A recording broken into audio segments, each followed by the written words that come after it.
Hello, this is Becca from Willow Hill Designs. Welcome to my channel, and today I am sharing my start for the Roxy's Journal of Stitchery Volume 4 Treasure Hunt Sew Along, and the first prompt is monogram, or I guess an initial, and so I chose the letter R for Rebecca. And I went on the internet to see what I could find for some ideas. And I found this letter that I liked. I like the acorns on this and the oak leaves. I like that kind of nature themed on that one. And I also liked this one very much as well, this R. I liked that it had this greenery here, this foliage and these flowers. They look like dogwoods. And so I decided that I would use one of these letters of these two. And I decided right off the bat that I would not be satin stitching or embroidering my letter because I'm in the middle of 5 quilts right now, and generally I don't do 5 quilts at one time. I usually only work at one at a time, but a lot of quilts are coming up, and it's summer with gardening and get-togethers and family. It's a busy time of the year, so I decided for my letter I would use either wool or ultra suede. And so from there I decided the only way to get the letter on the ultra suede was to, because you can't really put your ultra suede on your Lightbox and have it show up. You can't really see through it. It's opaque, and the same thing with wool. So I just drew my letter on some fusible featherweight stabilizer. Just changed the letter up a little bit. Instead of being straight across, I just added a few curves to it. And did the same thing with this letter as well. Traced this on fusible. This is featherweight interfacing fusible. Traced on the fusible side and made a few changes here. So a few changes to this letter and a few changes to this one. So once I had the letters traced on the fusible, I ironed that to the wrong side of my fabric. And this is one of the letters. This is the one on ultra suede. And you can see the fusible interfacing on the back. And again, I only used that so that I could trace a letter and get it on my ultra suede accurately. I don't know how else you'd really do it other than to make some kind of a pattern, I guess. So this was one of the letters, and I wasn't really crazy about this letter. I felt like it was a little too gothic for me, for my taste. So I decided to go with the other R, and I went for this R. And this one is made of wool. I'll use this R on something, maybe even in this stitchery project, I don't know. But I did choose this R, and this one is made of wool, or cut from wool. This is a piece of mottled, kind of a green and brown mottled wool that I love. I have just a very little bit of it left. I've used it on many wall hangings, but I thought it would look nice with the colors that I've chosen for the background. When these hexagons are put together on this old quilt, a diamond forms here. And so some of the colors that I picked out to go in the background in these diamonds are this kind of pale blues, or kind of almost an aqua blue, very light, or pale greens, again, pale greens. This one has some pink in it, but I liked that with the brown. Just thinking of kind of a neutral color for my letter, or these blush pinks, I thought. So I thought this goes, that color goes with all of the fabrics that I've chosen to work and to add to this old quilt. And so in choosing the fabric, this is just a regular cotton fabric. And what I did was I ironed, again, the featherweight interfacing to the back of this hexagon. And that's because I normally use a hoop or a frame when I'm doing embroidery, but I didn't want to use a hoop on this. I thought it would distort this hexagon. And being that this fabric is a little bit flimsy, I thought the stabilizer will give it enough.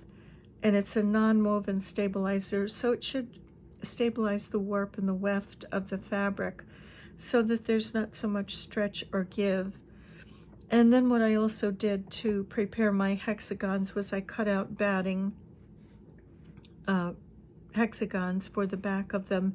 And those are all stitched on with a little running stitch, just to secure them so that when I'm sewing, things aren't shifting. And I prepared all 12 of those, so those are all done for, they all have batting on the back. I thought, why not do the work up front now before I get to that part where I'm getting tired of this project. I thought that work will be done. And again, these little hexagons will be framed with this fabric when they're all done being stitched, and this will just be finished around the edges. The edges will be finished on these hexagons, and they'll be added to this old quilt here. So all of that prep work is done. And so after I had the fusible interfacing on this hexagon, I went to my Lightbox, and I had also drawn these two letters on tracing paper. And that was just to sort of give myself an idea of where I would like to go with the design. I liked this design very much and thought I might add a little bit more down here. And I loved these acorns, and thought I would add a little bit to this as well. So this had just, it was very plain, just had the acorns on there, and I wanted to add a flower and some greenery. So when putting this on my Lightbox, here's a picture of my hexagon.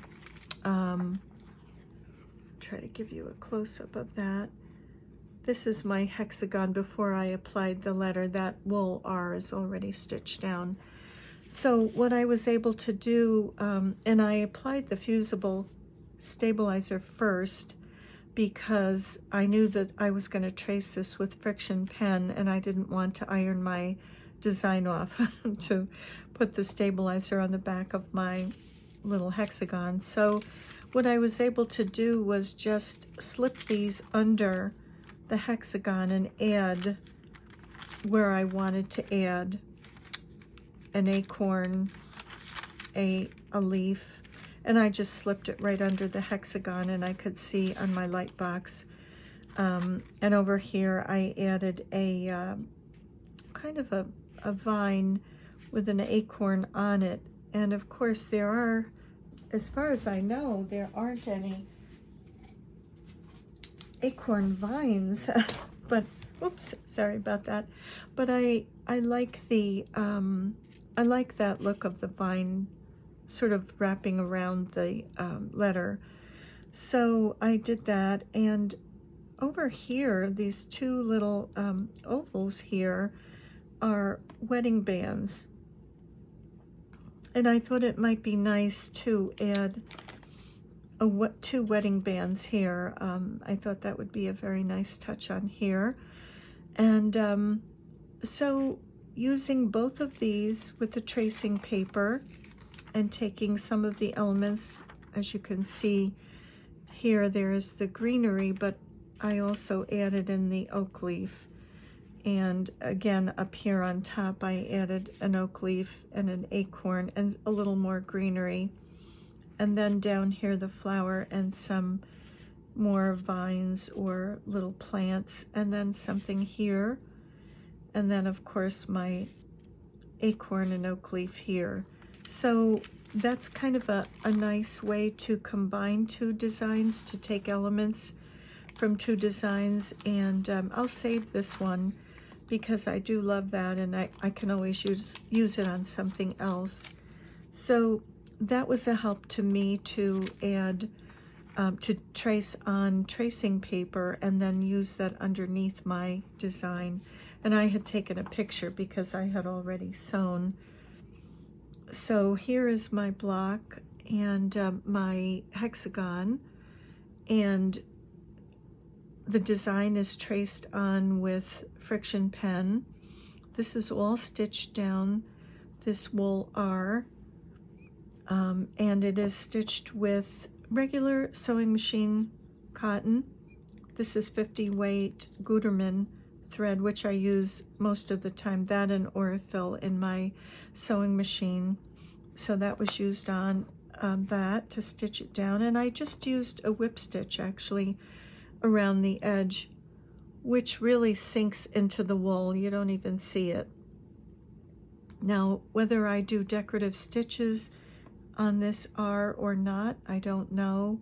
If I'll do a fly stitch, I'm not sure, but there's so much going on in the background that it's probably not needed. The R will be peeking out from behind these designs. And to attach the letter, I just used my little applique pins, which are nice and fine little pins. They're only about 3/4 of an inch long, and they hold the letter on without distorting things too much. So that is stitched on, and I did a running stitch around the edge to secure the batting. So you can see some of the little knots from the brown thread that I used to stitch the R on. And so I'm thinking of, because of the 5 quilts that I have to do, and it's summer and gardening and all, I'm not gonna, this would take me forever, I think, to satin stitch that. So I will be doing that embroidery, and then I'll be adding some lace. I have some lace pieces here that I'm thinking of adding. Maybe this center section may go on here. That may go on there. And these little kind of daisy-like flowers I love, and I'm thinking of putting those along the bottom. I have a longer piece of that, and I think I'll probably just cut those daisy-like flowers off the bottom, and I may run those along the bottom and then up the side, maybe two sides in the bottom. I'm not quite sure, but I like that look. I think that has kind of a nice look to it. So that's one of the laces that I may be adding, so there'll be extra stitching there.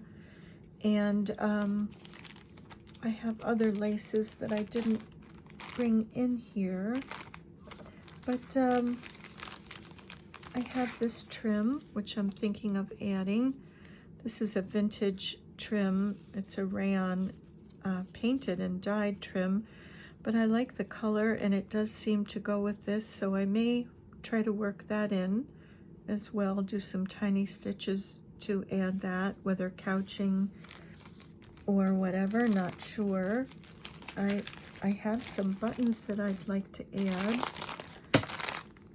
Can't really tell until the embroidery work is done, but I love this trim. To me, it looks like a woodland trim. I'm not sure if I'm showing that. Love some of these little flowers on here. And I thought that I might add a flower or two, like maybe over here, a flower, maybe another flower here. So I think this trim will probably make its way onto this piece. And I also have some buttons here, a little box of buttons. And I have these little tiny flowers, and I don't think they're paper. I think they're fabric.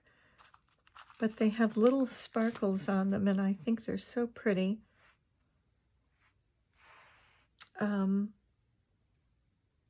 So I think I may be adding a couple of those on. I'm not sure.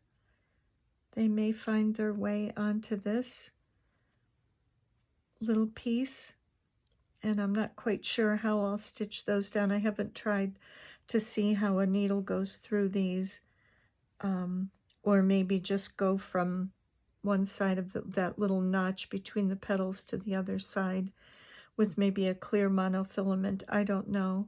But I do love those. I thought that they might be pretty on there as well. And some of the threads, this is a variegated, I think this is Valdani, and it looks to me to be a 5 or a 12, I'm not positive, but that's a variegated, and I thought that might be pretty for the some of the greenery on here. And, oh, excuse me while I grab some wool thread that I was going to use as well. This is an Aurifil wool thread, and this is a collection called Country Threads by Marianne Byrne. And so I thought I would probably use some of these wools as well. This green might be nice, and these are 50% wool and 50% acrylic by Aurifil. And so I thought that's very pretty. I do like to work with finer threads than chunkier threads, unless it's a heavy fabric, a coarser fabric, then I like to use chunkier threads. But on finer fabrics, I like the finer threads. But this could be doubled. And this is also a nice color green that might find its way on there. But I haven't sewn with wool in a long time. And this is a pretty color. I thought this might be pretty for flowers. Maybe some blending. I wish there was more variation here. But this set was to go with a certain quilt. And then there's this color which might come in handy for the acorn caps, the little bottoms. So I'll be using that thread as well. So that is my start so far. My little monogrammed letter R for Rebecca. And this will go somewhere on this piece. I'm not sure where exactly I'll put it. I think what I'll be doing is stitching. I've sketched out the hexagons on this portion of an old quilt, which I love. It's an old wedding ring, double wedding ring quilt. And I'm going to put this on the back. So I think what I may do is just stitch out each prompt, and before I actually choose a place for it, I think I will look at each of them and then put a composition together. And the same thing with the background fabrics. As I stitch pieces, I will see what will look nice with all of the hexagons together. So that is my start, and I hope you're enjoying your start. I'm sure we all are. This is really a different one, and it's fun. And again, I'm not embroidering mine just because 5 quilts is really plenty, keeping me busy, and this I do more so in the evenings when I have time, when I'm sitting down. So this is really plenty between lace and this embroidery design on here. This is plenty to keep me busy. So I'll just give you a close-up of my little design here and say thank you very much for watching, and I'll see you in the next video. Wishing you many blessings. Bye for now.